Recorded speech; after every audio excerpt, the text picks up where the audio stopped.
ఇవాళ మన టాపిక్ వచ్చేసి అసలు నేను ఎన్ని పార్ట్ టైంలు జాయిన్ అయ్యాను, ఎన్ని చేంజ్ అయినాను, ఒక్కొక్క దగ్గర ఏ వర్క్ చేశాను అసలు, అండ్ అక్కడ నా ఎక్స్పీరియన్స్ ఏంది, నా ఫీడ్బ్యాక్ చెప్తా. ఓకే, ఫస్ట్ రాగానే నాకు పార్ట్ టైం దొరకలేదు.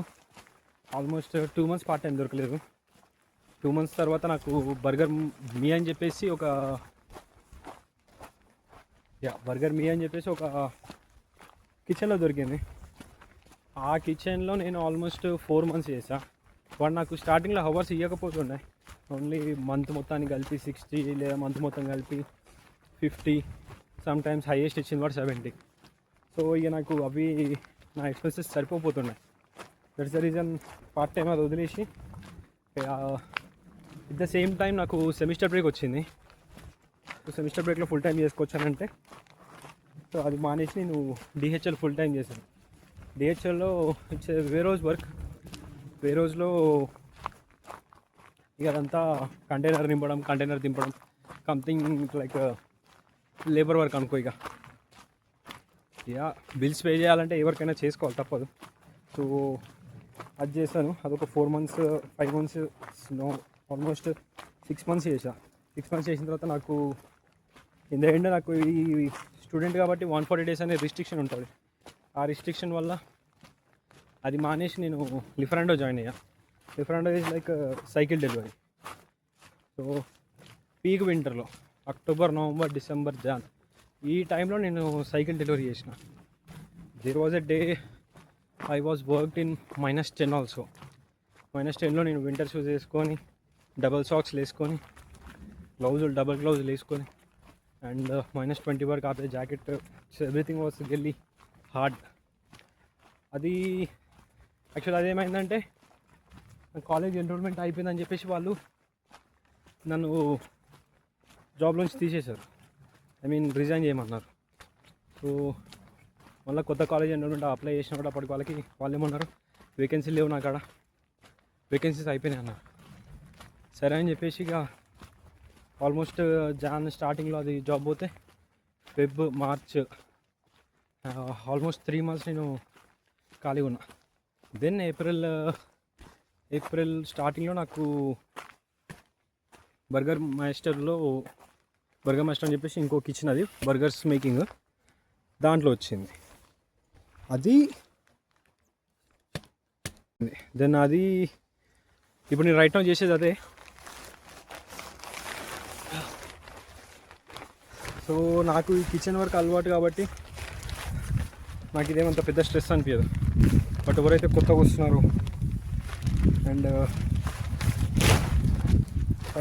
పార్ట్ టైం కోసం సెర్చ్ చేస్తున్నారో అలాంటి వాళ్ళకి ఈ కిచెన్, వేర్హౌస్ ఇవన్నీ కొద్దిగా ఫిజికల్ స్ట్రెస్ ఉంటుంది.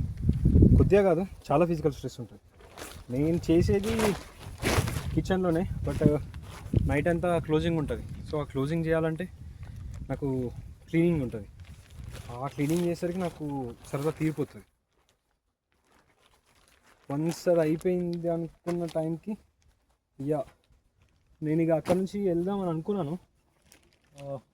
I thought to move from there, but వాళ్ళు ఏమన్నారంటే you are doing great, so once నీ స్టడీస్ అయిపోతే we can offer you full time అని చెప్పేసి. That is the reason I'm staying there. So నువ్వు ఏ జాబ్ చేసినావు అన్నది పాయింట్ కాదు.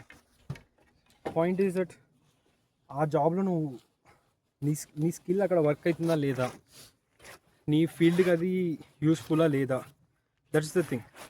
సో వాళ్ళు ఫుల్ టైం ఇచ్చారంటే ఫుల్ టైం నుంచి దెన్ షిఫ్ట్ లీడింగ్ ఇచ్చారంటే it will be related to my masters.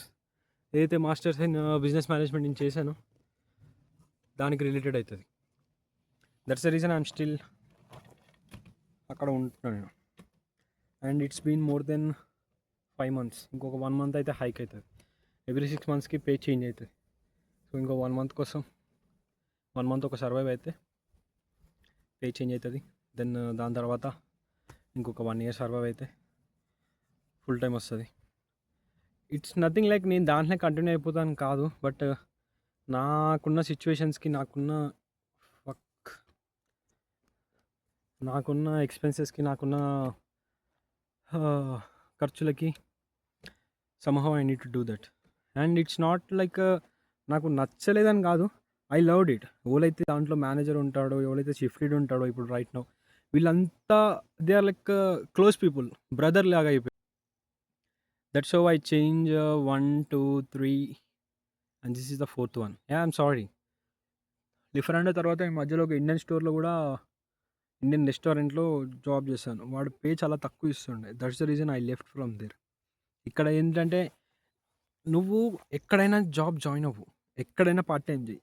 But don't do Indians. Indians కాడ మాత్రం అస్సలు చేయవు. వాళ్ళు ఇచ్చే పే బేసిక్ పే కంటే తక్కువ ఉంటది.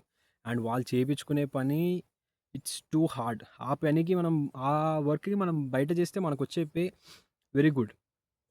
వర్త్ అనిపిస్తది. ఇండియన్ స్టోర్‌లో అది అలా అనిపియదు. వర్త్ అనిపియదు.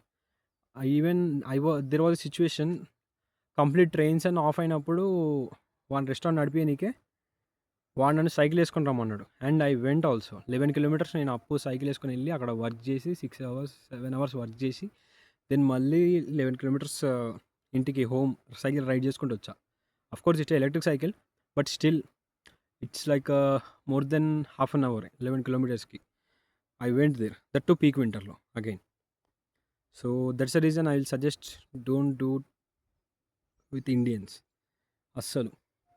ఇఫ్ ఎట్ ఆల్ నీకు వాళ్ళు పరిచయం ఉన్నారు, నీకు తెలుసు, వాళ్ళు నీకు బేసిక్ పే ఇయ్యగలుగుతున్నారంటే then yeah! Definitely you can do. నీ పే నీకు కరెక్ట్ వస్తుందంటే ఎక్కడైనా చేసుకో. ఎవడు వద్దనడు. బట్ వాళ్ళు ఇయ్యరు. అదే problem. So that's it for today. ఇవన్నీ చేశాక కూడా నాకు మధ్యలో పార్ట్ టైమ్ లేనప్పుడు కొద్దిగా మేనేజబుల్ కాలేదు amount. I mean exactly manageable అయింది. ఇంకొక 1 మంత్ నాకు పార్ట్ టైమ్ లేకపోయింటే then I will be completely empty. నా పాకెట్స్ అన్నీ ఎంప్టీ అయిపోయాయి. That is the reason I tell that ఏదో ఒక వర్క్ కిచెన్‌లో గానీ, క్లీనింగ్‌లో గానీ anything that will pay your bills. నిన్ను డెబ్ట్‌లో ఉంచదు. That's the only good thing.